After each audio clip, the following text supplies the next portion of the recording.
Es el 9 de diciembre del 2010. En las remotas serranías de Michoacán, México, el gobierno federal anuncia una victoria decisiva en su guerra contra el narcotráfico. Tras un enfrentamiento de 2 días que ha dejado un rastro de vehículos calcinados y casquillos percutidos, el líder espiritual y fundador del cartel de la familia michoacana ha sido abatido. El hombre, conocido por sus alias de El Chayo o El Más Loco, el mismo que redactó un código de conducta pseudo-religioso para sus sicarios, yace sin vida. La noticia es un triunfo para un gobierno desesperado por mostrar avances. Pero en el caos del combate, algo fundamental se ha perdido: el cuerpo.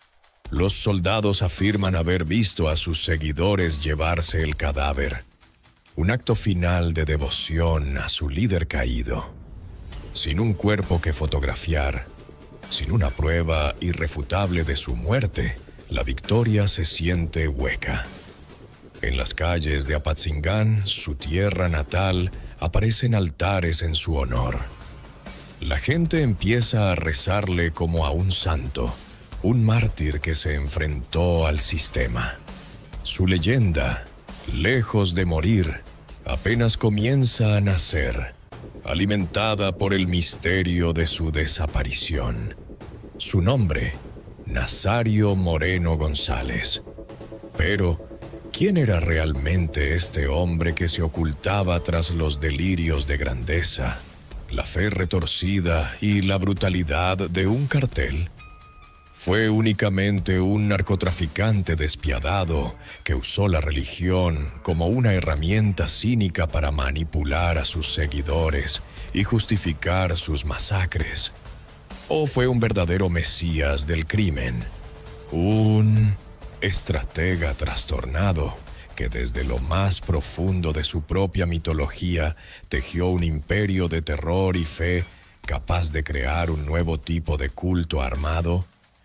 Acompáñame a adentrarnos en los orígenes del hombre que, con su extraña mezcla de autoayuda, fanatismo religioso y violencia extrema, se convirtió en una de las figuras más bizarras y enigmáticas en la sangrienta historia del narcotráfico mexicano.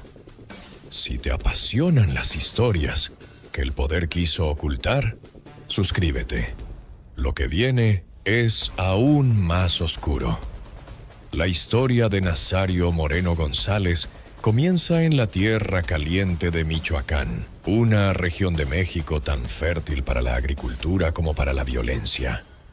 Nació el 8 de marzo de 1970 en Apatzingán, un municipio que se convertiría en el epicentro de su futuro imperio. Creció en el seno de una familia numerosa y pobre, con más de 10 hermanos, en un entorno donde las oportunidades eran escasas y la presencia del Estado era, en el mejor de los casos, una sombra lejana. Desde joven, Nazario no mostró interés en la vida del campo ni en seguir los pasos de su padre. Su ambición era palpable, una inquietud que no encajaba con la vida predecible y laboriosa de la mayoría. Era un joven que observaba el mundo con una mezcla de resentimiento y deseo. Veía la riqueza que generaba la tierra, pero también cómo esa riqueza rara vez llegaba a las manos de quienes la trabajaban. En la década de 1980, como tantos otros jóvenes de su generación que no veían un futuro en su tierra natal, Nazario tomó la decisión que marcaría el primer capítulo de su vida: emigrar a Estados Unidos. Cruzó la frontera de manera ilegal, buscando el sueño americano en un país que prometía prosperidad, pero que a menudo entregaba una realidad mucho más dura. Se estableció en California, un estado que en esa época era un hervidero de culturas y, también, de economías subterráneas. Lejos de encontrar la estabilidad en un trabajo convencional, Nazario se sintió atraído por el mundo del crimen. No empezó en la cima, sus primeros delitos eran a pequeña escala. Actividades que le permitían sobrevivir y, más importante aún, aprender las reglas del inframundo. Se dice que comenzó a vender marihuana en las calles, un negocio que, si bien peligroso, le ofrecía ganancias rápidas y una sensación de poder que nunca había conocido. Fue en este entorno donde su personalidad comenzó a forjarse. Aprendió a ser astuto, a leer a la gente y a usar la intimidación como una herramienta. No era un simple vendedor, era un observador, un estudiante del comportamiento humano en sus formas más crudas. Su tiempo en Estados Unidos no fue solo una escuela de crimen, también fue una inmersión en una cultura radicalmente diferente. Tuvo contacto con diversas corrientes de pensamiento y, crucialmente, con grupos religiosos. Se sintió particularmente atraído por el cristianismo evangélico, un movimiento que en ese momento estaba en pleno auge en las comunidades latinas de California. Asistía a servicios religiosos, escuchaba sermones apasionados y leía la Biblia. Sin embargo, su interpretación de la fe era selectiva y retorcida. No encontró en la religión un camino hacia la redención, sino un manual de poder. Le fascinaba la idea de un líder carismático capaz de guiar a sus seguidores con una autoridad moral absoluta. Vio cómo la fe podía ser utilizada para crear lealtad, para justificar acciones y para construir una comunidad unida por un propósito común. Esta fascinación se mezcló con su creciente interés en la literatura de autoayuda. Devoraba libros que hablaban de liderazgo, de cómo ganar amigos e influir sobre las personas, y de la importancia de tener una misión en la vida. Uno de los textos que más lo marcó fue Salvaje de Corazón, del autor cristiano John Eldredge. Un libro que argumenta que los hombres anhelan una batalla que librar, una aventura que vivir y una belleza que rescatar. Nazario se vio a sí mismo en esa narrativa. Él era el guerrero, el líder que estaba destinado a una gran batalla.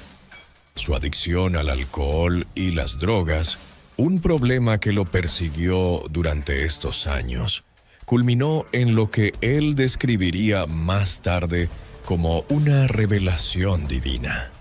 En un momento de crisis personal, afirmó haber recibido una llamada de Dios, una misión para luchar por la justicia social y proteger a su pueblo.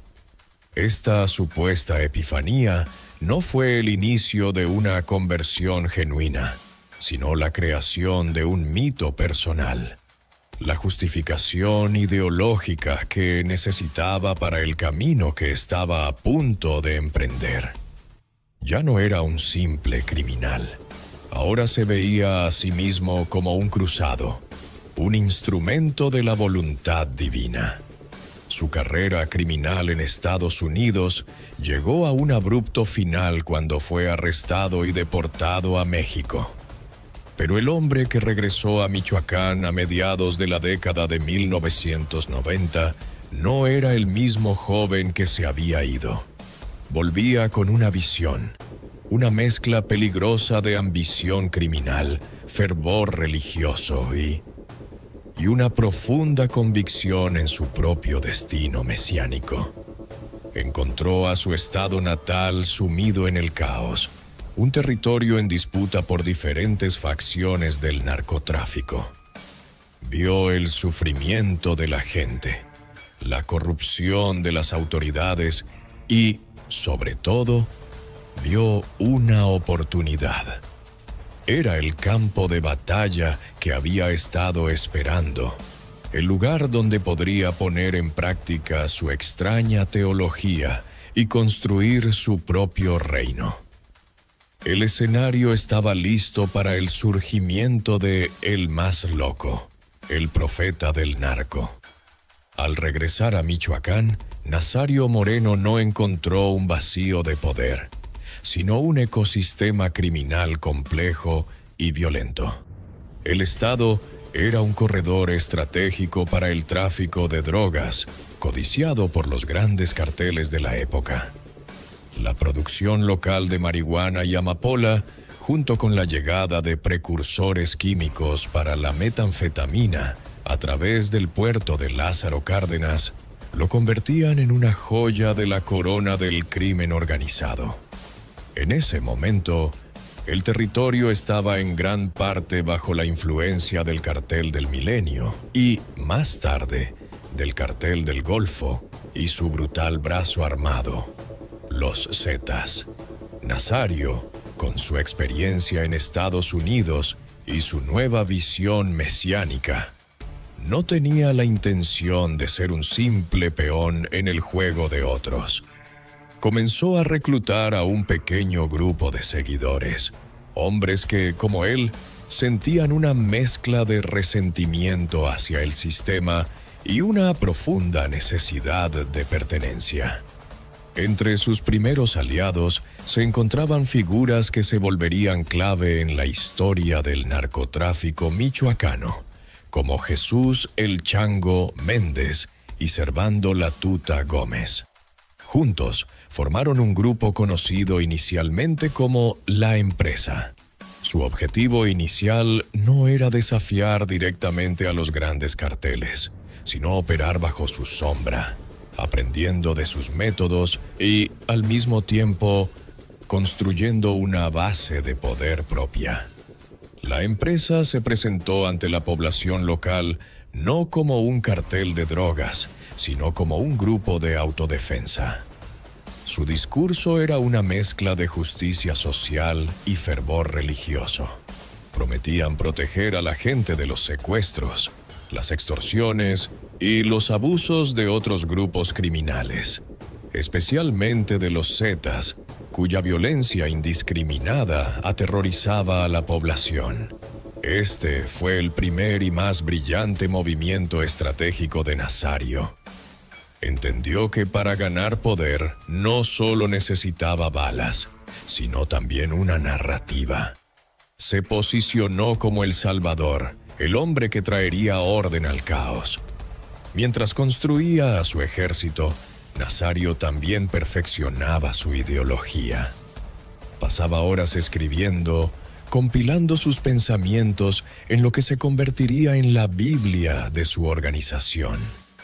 Este texto, conocido como Pensamientos, era una amalgama de sus influencias, una mezcla de pasajes bíblicos, citas de autores de autoayuda, reflexiones sobre la lealtad y justificaciones teológicas para la violencia. No era una obra de gran profundidad intelectual, pero era increíblemente efectiva como herramienta de adoctrinamiento. Enseñaba a sus seguidores que eran guerreros de Dios, una hermandad elegida para una misión divina. Les decía que matar a un enemigo, a un Zeta, a un secuestrador, no era un pecado, sino un acto de justicia divina. La droga, especialmente la metanfetamina, era el motor financiero de su organización, pero Nazario la justificaba diciendo que su venta a los gringos era una forma de castigar al enemigo y financiar su sagrada misión. El consumo de drogas dentro de sus propias filas, sin embargo, estaba estrictamente prohibido. La disciplina era fundamental. Nazario organizó su grupo como un culto. Los nuevos reclutas eran sometidos a un intenso proceso de adoctrinamiento. Tenían que memorizar pasajes de su libro, participar en rituales religiosos y jurar lealtad absoluta a la causa. Creó una estructura jerárquica similar a la de una orden de caballería, con él mismo como el líder espiritual y militar. Se referían a sí mismos como una familia, una hermandad unida por la sangre y la fe. Este enfoque le dio una ventaja única sobre sus rivales. Mientras que otros carteles se basaban en el miedo y el dinero, la organización de Nazario se basaba en la lealtad fanática. Sus hombres no eran simples sicarios, eran creyentes. Estaban convencidos de que estaban luchando en una guerra santa y que su líder era un profeta. Esta convicción los hacía más disciplinados, más leales y mucho más peligrosos. En 2006, Nazario decidió que era el momento de anunciar su llegada al mundo. Ya no serían la empresa, una sombra en el inframundo. Adoptaron un nuevo nombre, uno que reflejaba su ideología y su ambición: la familia michoacana. Su presentación en sociedad fue una de las escenas más macabras y teatrales en la historia de la guerra contra las drogas. En la madrugada del 6 de septiembre de 2006, un grupo de hombres armados irrumpió en el bar Sol y Sombra, en la ciudad de Uruapan. Sin mediar palabra, arrojaron 5 cabezas humanas sobre la pista de baile. Juntos a las cabezas, dejaron un mensaje escrito a mano, una declaración de principios que heló la sangre de todo el país. El mensaje decía: la familia no mata por dinero, no mata mujeres, no mata inocentes. Solo muere quien debe morir. Sépanlo todos. Esto es justicia divina. El acto fue una obra maestra de terror psicológico. No solo era una advertencia a sus rivales, era una declaración pública de su misión. Se presentaban como una fuerza justiciera, un mal necesario para limpiar a Michoacán de la verdadera plaga, los Zetas. Con este acto, la familia michoacana no solo declaró la guerra a sus enemigos, sino que también se posicionó en el centro del escenario nacional. El gobierno del recién electo presidente Felipe Calderón, que había prometido mano dura contra el crimen organizado, vio en este desafío una afrenta directa. Unos meses después, en diciembre de 2006, Calderón lanzó el Operativo Conjunto Michoacán, enviando a miles de soldados y policías federales al estado. Fue el inicio oficial de la guerra contra el narcotráfico en México.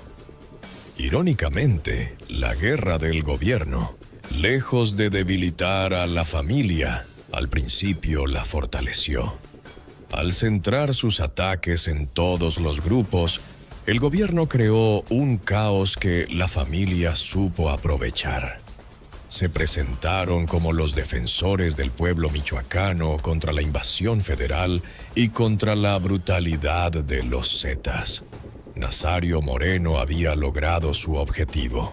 No solo había creado un cartel, había iniciado una guerra y se había posicionado en el centro de ella como un caudillo religioso, el único capaz de traer la paz a través de la violencia. La justicia divina, con su rostro de terror, había llegado a Michoacán para quedarse, y su profeta estaba listo para gobernar. El período comprendido entre 2006 y 2010 marcó el apogeo del poder de Nazario Moreno y la familia michoacana.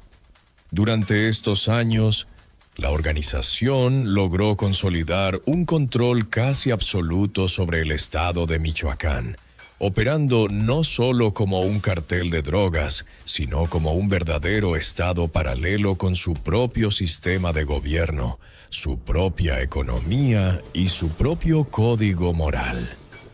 La estrategia de Nazario fue multifacética y diabólicamente brillante.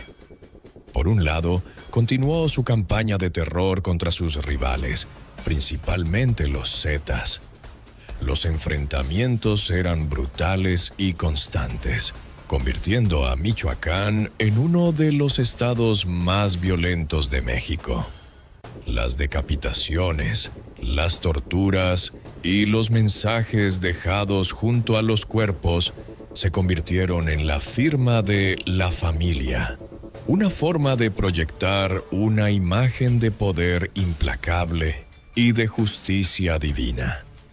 Sin embargo, al mismo tiempo que libraba esta guerra, Nazario implementaba una sofisticada estrategia de control social. Se erigió como el benefactor y protector del pueblo. La familia comenzó a financiar obras públicas en comunidades abandonadas por el gobierno, construyendo escuelas, iglesias y clínicas. Organizaban fiestas populares, repartían dinero y alimentos, y mediaban en disputas locales, desde problemas maritales hasta conflictos por tierras. Se convirtieron en la única autoridad a la que muchos ciudadanos podían recurrir. Esta dualidad de benefactor y verdugo era el núcleo de su poder. La población vivía bajo un régimen de miedo y gratitud. Temían la violencia de la familia, pero al mismo tiempo, muchos los veían como un mal menor en comparación con el caos de otros carteles o la indiferencia del gobierno. Nazario se aseguró de que esta percepción fuera cuidadosamente cultivada. La familia distribuía propaganda en forma de panfletos y mantas, en los que se presentaban como un movimiento social y religioso dedicado a proteger los valores familiares y a limpiar la sociedad. Económicamente, la familia diversificó sus operaciones más allá del narcotráfico. Aunque la producción y el tráfico de metanfetamina seguían siendo su principal fuente de ingresos, con laboratorios clandestinos esparcidos por toda la sierra michoacana y rutas de exportación hacia Estados Unidos, la organización se infiltró en casi todos los aspectos de la economía legal del estado. Empezaron a cobrar impuestos o cuotas de protección a empresas de todos los tamaños, desde pequeños comerciantes hasta grandes corporaciones agrícolas. Controlaban la producción y el precio de productos básicos como el aguacate y el limón, convirtiéndose en el regulador de facto del mercado. Se infiltraron en la política, financiando campañas de alcaldes y diputados locales, asegurándose de que las autoridades trabajaran para ellos y no para el Estado. Quien se negaba a cooperar, ya fuera un empresario o un político, enfrentaba consecuencias mortales. Michoacán se convirtió en el feudo personal de Nazario Moreno. Desde su escondite en la sierra, gobernaba con mano de hierro. Su figura se volvió casi mítica. La gente rara vez lo veía, pero su presencia se sentía en todas partes. Se rodeó de un aura de misterio y poder divino. Se decía que realizaba retiros espirituales con sus lugartenientes, donde leían su Biblia y planificaban sus operaciones. Exigía una lealtad absoluta y castigaba la traición con una crueldad legendaria. La indoctrinación de sus miembros se intensificó. Los rituales de iniciación se volvieron más elaborados y macabros. Se rumoreaba que los nuevos miembros debían cometer un asesinato para probar su valía y que participaban en ceremonias que incluían juramentos de sangre. Nazario les enseñaba que eran parte de una élite de guerreros, una nueva estirpe de templarios modernos luchando por una causa sagrada. Les prometía no solo riqueza en esta vida, sino también la salvación en la otra. Esta maquinaria de control psicológico y social funcionó con una eficacia aterradora. La familia michoacana se expandió más allá de Michoacán, estableciendo células en otros estados de México e incluso en Estados Unidos. Se convirtieron en uno de los carteles más poderosos y temidos del país. Sin embargo, su rápido ascenso y su desafío abierto al Estado mexicano no podían pasar desapercibidos para siempre. El gobierno de Felipe Calderón, que había hecho de la lucha contra el narcotráfico la pieza central de su presidencia, intensificó sus operaciones en Michoacán. La presión sobre la familia aumentó. Los enfrentamientos con el ejército y la policía federal se volvieron más frecuentes y sangrientos. Varios de los líderes de la organización fueron capturados o abatidos, debilitando su estructura. El imperio de Nazario Moreno, que parecía invencible, comenzó a mostrar fisuras. La violencia y la extorsión generalizada empezaron a erosionar el apoyo popular que habían cultivado. La gente estaba cansada de la guerra y del control asfixiante de la familia. Incluso dentro de la organización comenzaron a surgir tensiones y luchas de poder entre los diferentes líderes.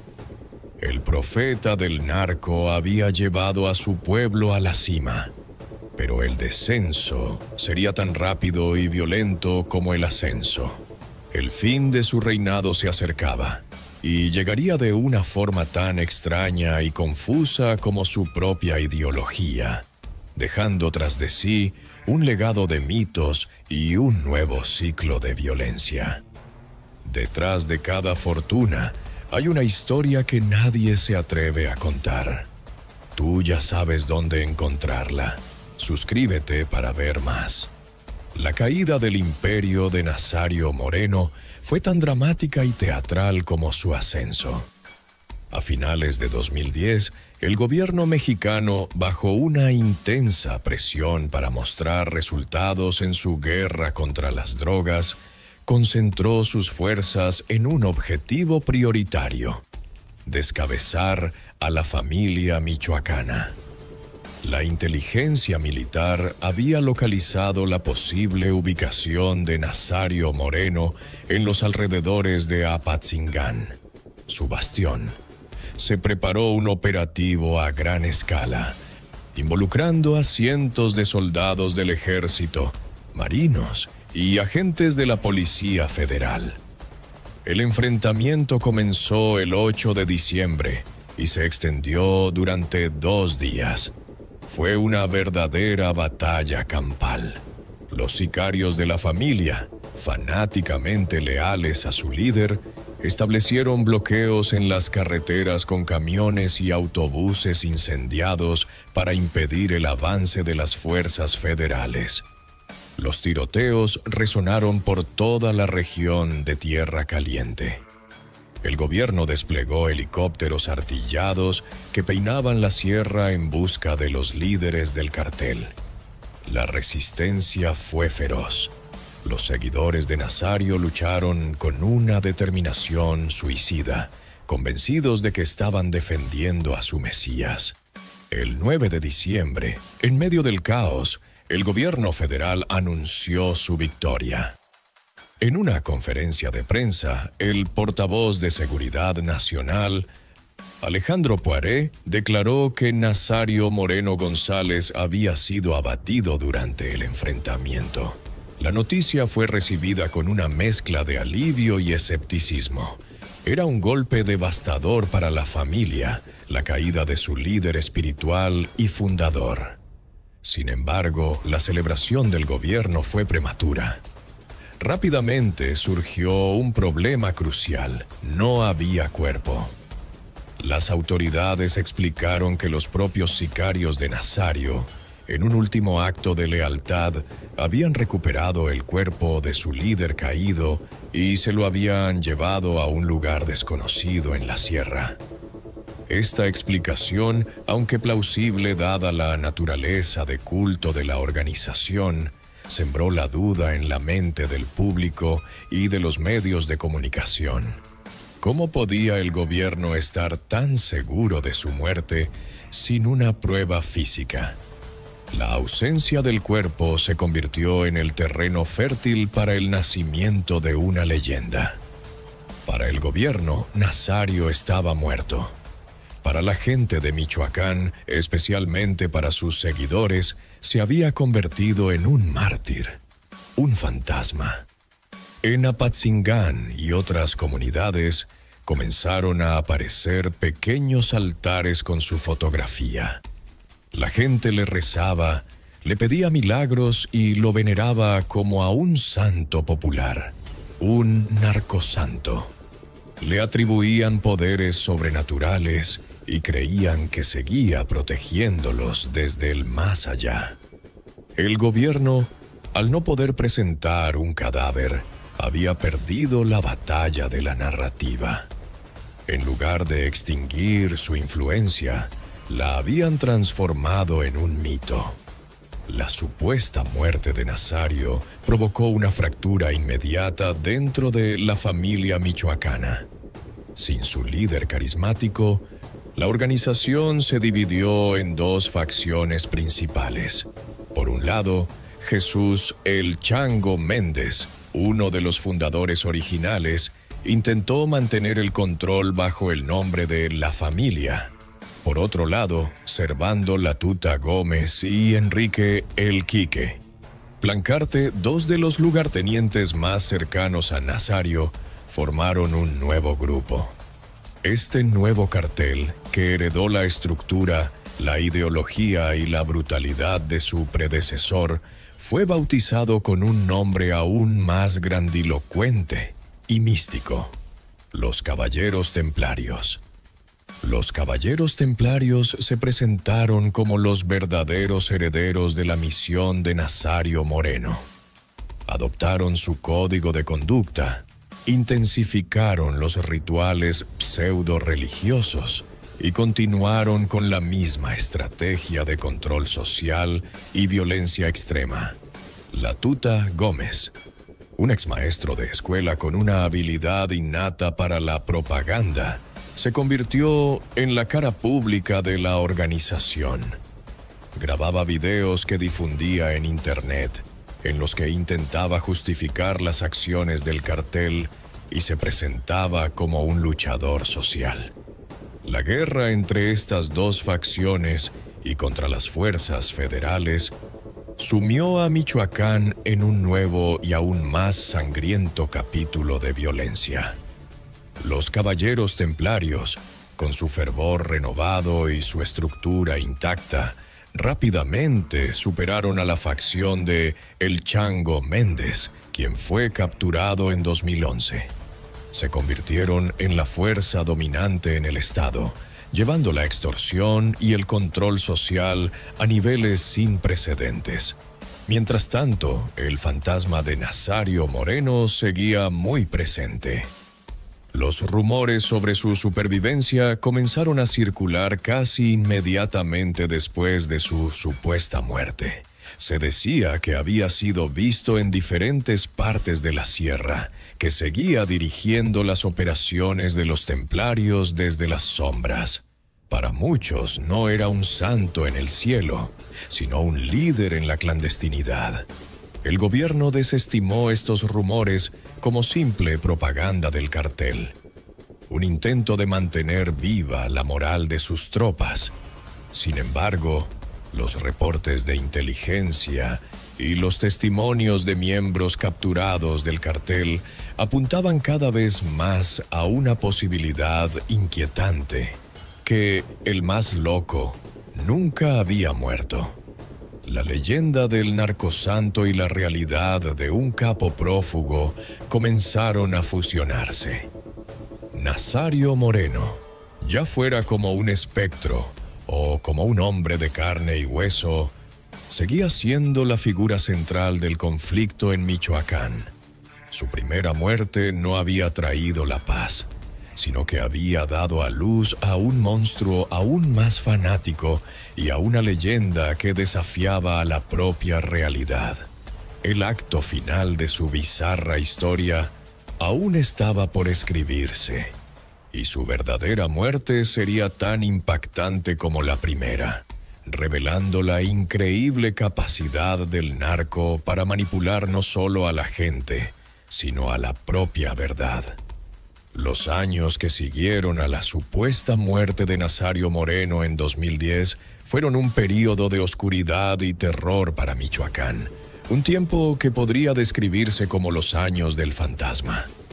Mientras el gobierno federal sostenía la versión oficial de su muerte, la influencia de su ideología y, según crecientes rumores, su presencia física, seguían dominando el estado a través de su nueva creación, los Caballeros Templarios. Este nuevo cartel, liderado en la superficie por Servando Latuta Gómez y Enrique Plancarte, llevó el modelo de la familia a un extremo aún más opresivo. Si la familia había sido un estado paralelo, los templarios eran un régimen totalitario. Su control sobre la economía de Michoacán era absoluto. No había negocio, grande o pequeño, que no pagara una cuota. Controlaban las minas de hierro, exportando ilegalmente el mineral a China. Manipulaban los precios de los productos agrícolas, decidiendo quién podía cosechar y a qué precio se vendía cada kilo de aguacate o limón. La sociedad michoacana vivía asfixiada. La violencia se volvió endémica y personal. Los secuestros y las desapariciones se convirtieron en algo cotidiano. La justicia divina de los templarios era arbitraria y brutal, ejecutada en plazas públicas para sembrar el terror. En medio de esta opresión, la figura de Nazario Moreno se consolidó como un objeto de culto. Los templarios erigieron ermitas y capillas en su honor, distribuyendo imágenes que lo representaban como un santo, a menudo vestido como un caballero medieval. Fomentaron la creencia de que, aunque muerto, su espíritu guiaba al cartel. Esta mitología era una poderosa herramienta de control, creando una sensación de omnipresencia y poder sobrenatural que paralizaba a la población. Sin embargo, tras el velo del mito, la realidad era que Nazario Moreno, el Chayo, probablemente nunca murió en aquel enfrentamiento de 2010. Sobrevivió y, desde un segundo plano, actuaba como el líder ideológico y estratega principal de los templarios. Dejó que Latuta fuera la cara pública, el portavoz que atraía la atención de las autoridades, mientras él operaba desde el anonimato que su propia muerte le había otorgado. Era el fantasma que movía los hilos, pero la opresión de los templarios llegó a un punto de quiebre. En 2013, la sociedad michoacana, harta de la violencia, la extorsión y la inacción de un gobierno que parecía incapaz o no dispuesto a protegerlos, dijo basta.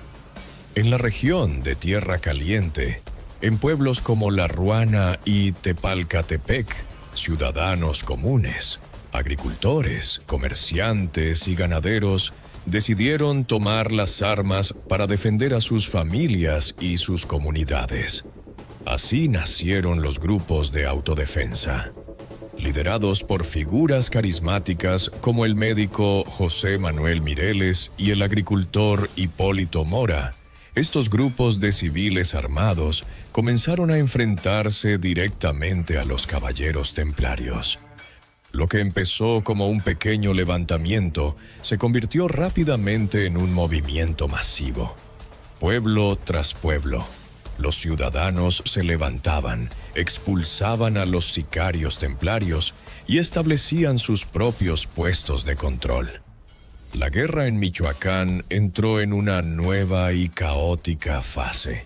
Ahora no solo era el cartel contra el gobierno, sino el cartel contra el pueblo.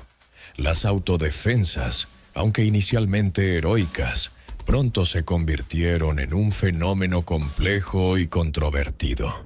Se les acusó de estar infiltradas por otros carteles, como el cartel Jalisco Nueva Generación, que buscaba arrebatarle el territorio a los templarios. El gobierno federal se encontró en una posición imposible. No podía tolerar la existencia de ejércitos civiles, pero tampoco podía negar que estaban logrando lo que las fuerzas federales no habían podido: hacer retroceder a los templarios. En un intento por controlar la situación, el gobierno del presidente Enrique Peña Nieto decidió legalizar y armar a algunos de los grupos de autodefensa, integrándolos en un cuerpo temporal llamado la Fuerza Rural. Fue en este contexto de guerra total, con las autodefensas avanzando y desmantelando el imperio templario, que la verdad sobre Nazario Moreno finalmente salió a la luz de la manera más dramática posible. El gobierno, presionado por los avances de las autodefensas y la evidencia cada vez mayor de que el Chayo seguía vivo, lanzó una nueva cacería. La inteligencia naval, utilizando información obtenida de los propios comunitarios y de miembros capturados del cartel, logró rastrear al líder fantasma. En la madrugada del 9 de marzo de 2014, 4 años y 3 meses después de haber sido declarado muerto, Nazario Moreno González fue interceptado por un destacamento de la Marina Mexicana mientras se desplazaba en una mula por una zona rural cerca de Tumbiscatío, en el corazón de la Sierra Michoacana. Al recibir la orden de rendirse, abrió fuego contra los marinos. El enfrentamiento fue breve. Esta vez, Nazario Moreno fue abatido de verdad, y esta vez el gobierno no cometió el mismo error. El cuerpo fue recuperado inmediatamente y transportado a una base militar. Las pruebas de huellas dactilares y ADN confirmaron sin lugar a dudas lo que muchos habían sospechado durante años. El hombre que el Estado había matado en 2010 acababa de ser matado de nuevo en 2014. La noticia fue una bomba. Por un lado, era la confirmación de la caída definitiva del fundador de la familia y los templarios. Por otro, era una humillación monumental para el gobierno mexicano, una prueba de su fracaso y de la facilidad con la que la realidad puede ser manipulada en el mundo del narco.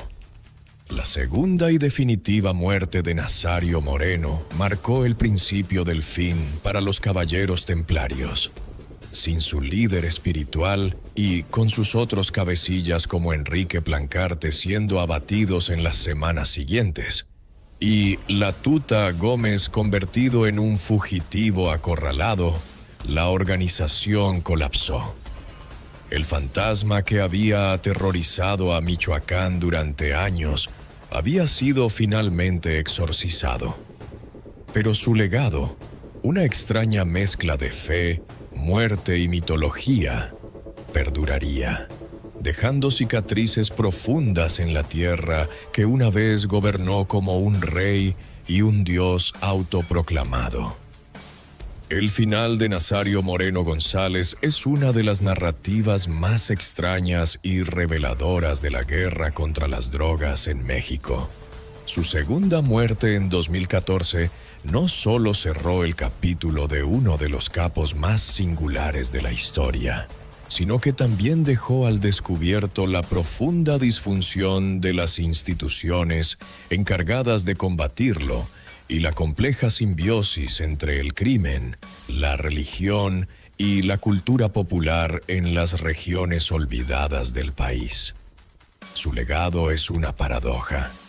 Por un lado, fue un criminal brutal, responsable de incontables asesinatos, secuestros y actos de terror. Fue el arquitecto de un modelo de negocio basado en la extorsión sistémica que ahogó la economía de un estado entero. Su organización envenenó a la sociedad con metanfetaminas y corrompió las estructuras políticas hasta la médula. No hay duda de que fue un monstruo, un hombre cuya ambición y delirios de grandeza causaron un sufrimiento inmenso. Sin embargo, su legado es también el de un innovador del mal, un genio de la propaganda y la manipulación social.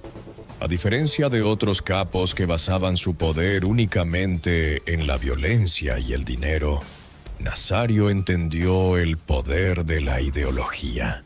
Comprendió que en una sociedad donde el Estado ha fallado, donde la gente se siente abandonada y sin esperanza, la necesidad de creer en algo, en un propósito superior, es una fuerza poderosa. Creó una narrativa en la que él era el héroe, el redentor. Se apropió del lenguaje de la religión, de la autoayuda y de la justicia social para construir un culto a su personalidad. Su Biblia y sus rituales no eran simplemente excentricidades. Eran herramientas calculadas de control psicológico que forjaron una lealtad en sus seguidores que iba más allá del dinero. Hizo que hombres jóvenes y desesperados se sintieran parte de una misión divina, transformando a sicarios en cruzados. Este modelo de narcomisticismo fue su creación más perdurable y peligrosa. Aunque los caballeros templarios colapsaron tras su muerte, la idea de un cartel con una justificación social o religiosa no desapareció. Otros grupos en México han intentado, con menor éxito, emular su estrategia de combinar la violencia con una narrativa de protección popular. La figura de Nazario como narcosanto es otra parte crucial de su legado. Al morir 2 veces, trascendió la figura de un simple capo para convertirse en un mito. Su historia alimenta el imaginario popular del bandido generoso, del rebelde que desafía a un sistema corrupto. Sus altares, aunque quizás menos visibles hoy en día, son un testimonio de la profunda desconfianza de la gente hacia las versiones oficiales y su necesidad de crear sus propios héroes, por más retorcidos que sean. La historia de Nazario Moreno es también una acusación directa al Estado mexicano. Su capacidad para operar durante años, para ser declarado muerto y seguir gobernando desde las sombras, evidencia los niveles de corrupción e incompetencia que permitieron su ascenso. Mostró que en vastas zonas del país, el monopolio de la violencia y la autoridad no pertenecen al gobierno, sino al mejor postor o al más carismático de los déspotas. El surgimiento de las autodefensas fue la consecuencia directa de este abandono estatal. Fueron los ciudadanos, no el gobierno, quienes finalmente lograron desmantelar el imperio que él construyó, aunque este proceso trajo consigo su propio ciclo de violencia y corrupción.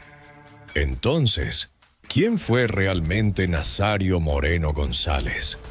La respuesta, como su vida, es compleja. No fue simplemente un loco, aunque sus delirios mesiánicos eran evidentes. Fue un estratega increíblemente astuto. Un lector voraz que supo aplicar las lecciones de la religión, la guerra y el marketing a la industria del crimen. Fue un producto de su entorno. Un hombre que canalizó el resentimiento y la desesperación de su pueblo para su propio beneficio. ¿Creía genuinamente en su propia misión divina? Es una pregunta imposible de responder con certeza. Quizás al principio sí, o quizás la línea entre la manipulación y el autoengaño se borró por completo en su mente. Lo que es seguro es que logró que otros creyeran, y esa fue la clave de su poder. La historia de El Más Loco es una advertencia sombría. Muestra cómo en el vacío dejado por la ley y la justicia pueden surgir profetas armados que ofrecen redención a cambio de lealtad absoluta y que construyen reinos sobre una base de fe y sangre. Su fantasma, en cierto modo, sigue rondando por las sierras de Michoacán, un recordatorio de que los monstruos más aterradores son a menudo aquellos que logran convencer al mundo de que están luchando del lado de los ángeles. Gracias por llegar hasta aquí. Si esta historia te dejó pensando en la delgada línea entre el profeta y el monstruo, y te apasionan las biografías que revelan la verdad detrás de las leyendas, ya sabes qué hacer. Suscríbete, porque lo que viene es aún más oscuro.